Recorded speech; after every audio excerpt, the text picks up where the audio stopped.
Look at the White House, the ribbon there, celebrating World AIDS Day. Today marks the 35th annual World AIDS Day, but the occasion comes at a time when continued U.S. funding for HIV/AIDS prevention hangs in the balance of a divided Congress. According to the White House, the U.S. global health program called PEPFAR, launched by President George W. Bush to reverse the HIV/AIDS epidemic, has saved more than 25 million lives around the world.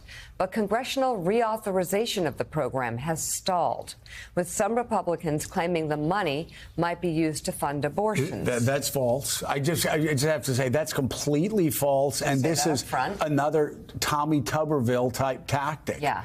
To look at things that are happening outside of the PEPFAR program that they may disagree and try to kill a program that has saved 25 million lives in the name of pro-life. That's, you talk about the bitter irony of it all. Yeah, new polling out this morning shows that a majority of voters across the board think it is important for the U.S. to continue its commitment to the global AIDS response. During the creation of PEPFAR 20 years ago, then Senator Joe Biden worked across the aisle with his Republican counterpart, Rick Santorum of Pennsylvania, to pass the life-saving legislation. Morning Joe chief medical correspondent Dr. Dave Campbell recently sat down with former Senator Santorum to discuss the challenges today. Why are we even having this discussion about abortion and AIDS relief?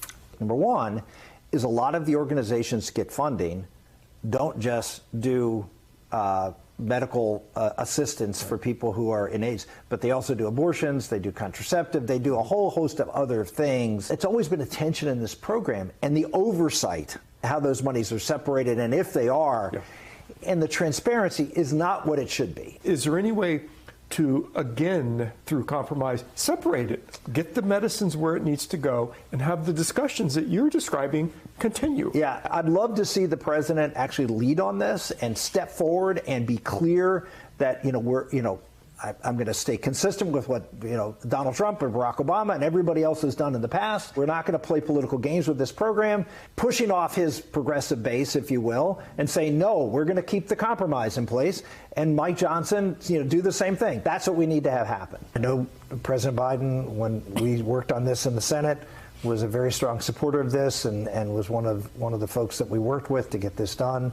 Hopefully he sees this as as I do, as one of the great accomplishments of my time in the Senate, and he'll want to preserve this program I can't imagine he wants to see this program fail under his watch. What happens if Congress is done for the year and it's not reauthorized? Yeah, the money's still there because the appropriation is there and the money will be spent. Okay.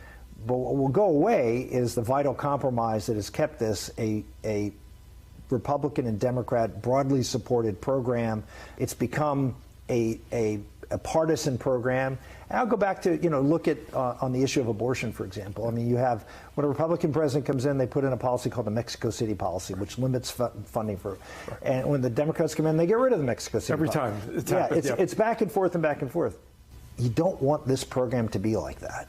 Is gonna cost lives, and I hope the president realizes that and doesn't do things that are going to make this every presidential election partisan issue as to how we're going to administer this program.